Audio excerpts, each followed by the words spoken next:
اور پھر شر غالب آ چکا ہوگا. پوری دنیا میں صرف شر ہی شر بچے گا. خیر کا کوئی نام و نشان باقی نہیں ہوگا. اللہ کا نام لینے والا کوئی نہیں ہوگا. تب ایک دن صبح قریب 9-10 بجے کا وقت، جب پوری دنیا ایسا ہی ہوگی، ہر طرف گہما گہمی ہوگی، روشنیوں کی جگمگاہٹ میں لوگ ایک دوسرے کے خلاف کام کر رہے ہوں گے، تان کا تشنیع کا بازار گرم ہوگا، لوگوں کی خرید و فروخت جاری ہوگی، بڑے بڑے ڈیل کے بارے میں سوچا جا رہا ہوگا. ایسے ہی سارے لوگ فلموں میں، فحاشیوں میں، عریانیت کے سیلاب میں ڈوب رہے ہوں گے. تب اچانک یوم ینفخ فی الصور فصعق من فی السماوات ومن فی الارض الا من شاء اللہ. اچانک اس وقت ایک آواز آئے گی، جس آواز کی سمت کسی کو پتہ نہیں چلے گی کہ یہ آواز کدھر سے آ رہی ہے. بس چاروں طرف سے آواز آتی ہوئی محسوس ہوگی، اور پھر وہ آواز بالکل قریب سے آنے لگے گی. انسان کے کان پھٹنے لگیں گے، لوگ اپنے کانوں پر اپنے ہاتھوں کو رکھ لیں گے، لیکن یہ آواز رکنے والی اور تھمنے والی نہیں ہوگی. اور سارے لوگ ایک چیخ مار کر سب کے سب ہلاک ہو جائیں گے. ساری دنیا کے تمام لوگ مر چکیں گے، اور اس دنیا میں جتنی چیزیں ہیں، بڑی بڑی بلڈنگیں، عمارتیں، بڑے بڑے درخت، ساری چیزیں گر جائیں گی، منہدم ہو جائیں گی. فصعق من فی السماوات ومن فی الارض الا من شاء اللہ. سارے لوگوں کا صفایہ ہو جائے گا. جس دن کا اللہ رب العزت نے قرآن کریم میں بار بار ذکر فرمایا ہے، جس دن سے انسان کو ڈرایا ہے، اس دن کی شروعات ہوگی، اور اس دن کی شروعات اس طرح ہوگی. اس کائنات میں کوئی بھی چیز ہمیشہ رہنے والی نہیں، رہے گا تو صرف اللہ، وہی باقی ہے. جب اسی طرح ایک لمبی مدت گزر جائے گی، 40 کی مدت، 40 دن کی مدت، یا 40 مہینوں کی مدت، یا 40 سالوں کی مدت، تو پھر اللہ رب العزت دوبارہ سے اسرافیل کو حکم دے گا. چنانچہ وہ سور میں پھونکیں گے، اور جب اسرافیل علیہ السلام سور میں پھونکیں گے تو تمام کی تمام روحیں، چاہے وہ نیک لوگوں کی روحیں ہوں اور وہ علیین میں ہوں، یا وہ برے لوگوں کی روحیں ہوں اور وہ سجین میں ہوں، تمام کی تمام روحیں اپنے اپنے جسموں میں واپس چلی جائیں گی. چاہے ان کے جسم دنیا کے جس کونے میں، جس زمین پر، جس جگہ میں بھی ہوں، تمام کی تمام روحیں اپنے انہی جسموں میں واپس جائیں گی جن جسموں کے ساتھ وہ اس دنیا میں موجود تھے. اور اس کے بعد لوگ اس طرح سے کھڑے ہوں گے، ایسا لگے گا کہ جیسے کسی سوتے کو اس کی نیند سے جگا دیا گیا ہو، اور وہ کہیں گے یا ویلنا من بعثنا من مرقدنا، کس نے ہمیں ہماری نیند سے جگا دیا ہے. اور اللہ تعالیٰ فرماتا ہے وَنُفِخَ فِي الصُّورِ فَإِذَا هُم مِّنَ الْأَجْدَاثِ إِلَىٰ رَبِّهِمْ يَنْسِلُونَ، کہ جب سور میں پھونکا جائے گا تو یہ اپنے رب کی طرف دوڑ پڑیں گے.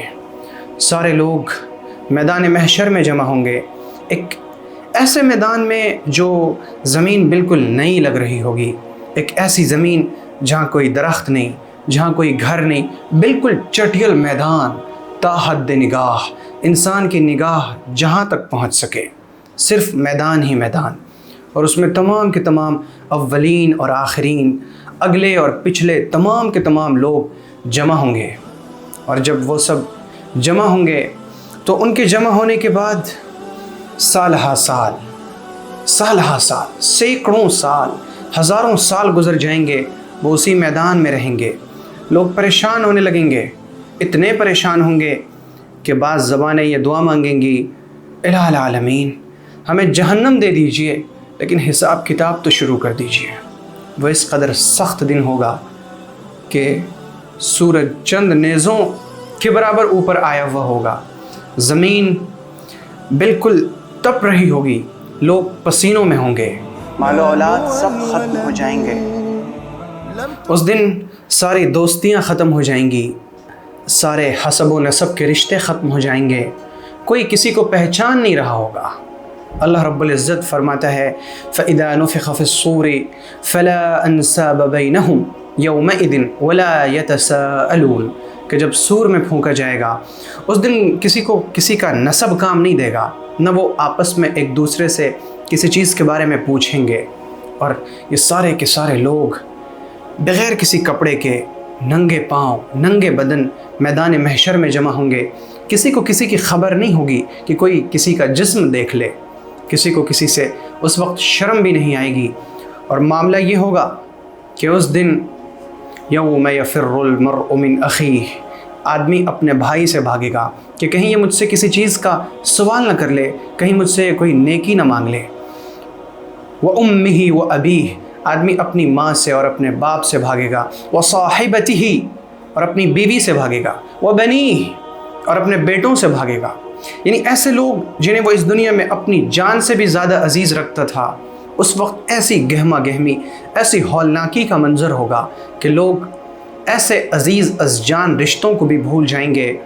لِكُلِّ امْرِئٍ مِّنْهُمْ يَوْمَئِذٍ شَأْنٌ يُغْنِيهِ، اس دن ہر آدمی اپنی ایک الگ کیفیت، الگ حالت میں ہوگا۔ جب بہت زمانہ گزر چکے گا تب اللہ رب العزت اپنے عرش سمیت میدان محشر میں نزول فرمائیں گے، اور اللہ کا نزول کس کیفیت کا ہوگا یہ نہ تو ہمیں معلوم ہے اور نہ ہمیں یہ معلوم ہو سکتا ہے اس دنیا میں۔ اللہ رب العزت جیسے چاہے گا نزول فرمائے گا۔ وَيَحْمِلُ عَرْشَ رَبِّكَ فَوْقَهُمْ يَوْمَئِذٍ ثَمَانِيَةٌ، اس دن اللہ کے عرش کو 8 فرشتے اٹھائے ہوئے ہوں گے۔ اللہ رب العزت جب نزول فرمائے گا تب لوگوں کے حساب و کتاب شروع ہوں گے۔ اس دن سب سے پہلے جنہیں کپڑا پہنایا جائے گا وہ سیدنا ابراہیم علیہ السلام ہوں گے۔ ان کے بعد انبیاء کرام اور جو نیک لوگ ہیں، اللہ کے مقرب بندے ہیں، انہیں کپڑے پہنائے جائیں گے، اعزاز میں، اکرام میں، عزت افزائی میں۔ اس دن بڑی بڑی چیزیں سامنے آئیں گی، میزان لایا جائے گا جس پر لوگوں کے اعمال ڈالے جائیں گے، اور وہ میزان انسان کے اعمال کو چیک کرے گا کہ کس کے پاس نیکیاں زیادہ ہیں اور کس کے پاس برائیاں زیادہ ہیں۔ حوض کوثر سامنے ہوگی جس سے مقربین کو اور صالحین کو جام پلائے جائیں گے، جس کے بعد وہ کبھی پیاسے نہیں ہوں گے۔ اس دن صراط لایا جائے گا، پل صراط، جسے جہنم کے اوپر رکھا جائے گا۔ اس کے اوپر سے ہر ایک کو گزرنا پڑے گا، ہر ایک کو اس کے اوپر سے گزرنا پڑے گا۔ اس میں اللہ کے کچھ بندے ایسے ہوں گے جو بجلی کی چمک کی طرح تیزی سے اس کے اوپر سے گزر جائیں گے، کچھ ایسے لوگ ہوں گے جو تیز رفتار گھوڑے کی رفتار سے اس کے اوپر سے گزر جائیں گے، کچھ لوگ ایسے ہوں گے جو چل کر گزریں گے، کچھ ایسے ہوں گے جو دوڑ کر گزریں گے۔ اللہ رب العزت ہمیں پل صراط سے گزرنا نصیب فرمائے، اللہ تعالی ہمارے لیے اس منزل کو آسان فرمائے۔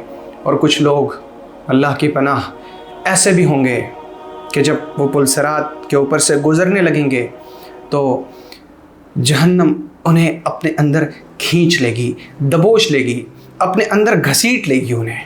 اللہ رب العزت فرماتا ہے وَإِن مِّنكُمْ إِلَّا وَارِدُهَا كَانَ عَلَى رَبِّكَ حَتْمًا مَّقْضِيًّا، تم میں سے ہر شخص کو اس پر پیش کیا جائے گا، یہ اللہ کا حتمی یقینی فیصلہ ہے۔ ثُمَّ نُنَجِّي الَّذِينَ اتَّقَوْا، پھر ہم تقوی والوں کو نجات دے دیں گے۔ وَنَذَرُ الظَّالِمِينَ فِيهَا جِثِيًّا، اور ہم ظالموں کو چھوڑ دیں گے گرنے کے لیے۔ اللہ تعالیٰ نے یہ نہیں فرمایا کہ ہم ظالموں کو اس میں گرا دیں گے، دھکیل دیں گے، ظالموں کو جہنم میں ڈال دیں گے۔ اللہ فرماتا ہے وَنَذَرُ الظَّالِمِينَ، ہم ظالمین کو چھوڑ دیں گے کہ وہ گریں، مریں، ہلاک ہوں، برباد ہو جائیں، تباہ ہو جائیں۔ ہمیں کوئی غرض نہیں، ہمیں کوئی پرواہ نہیں کہ ان ظالمین کا کیا ہوگا۔ قوم عاد نے ہمیشہ رہنے کا ارادہ کیا تھا، لیکن کیا ہوا؟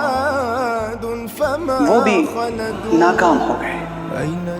اور سب سے بڑی آفت، سب سے بڑی مصیبت یہ ہوتی ہے کہ کوئی شخص کسی کو چھوڑ دے، پھر وہ جس حال میں چاہے رہے، وہ جس حال میں چلا جائے، وہ تباہ ہو جائے، برباد ہو جائے، اس کی پرواہ نہ ہو، یہ بہت بڑی آفت ہوتی ہے۔ اللہ تعالیٰ یہی فرماتا ہے وَنَذَرُ الظَّالِمِينَ فِيهَا، اور ہم اس میں ظالموں کو چھوڑ دیں گے کہ وہ گریں، ہلاک ہو جائیں، جل جائیں، مر جائیں، برباد ہو جائیں، وہ جو ہو جائیں، ہمیں اس کی پرواہ نہیں۔ اللہ رب العزت ہمیں صراط پر سے گزرنا ہمارے لیے آسان فرمائے۔ تو جب اہل ایمان، متقی،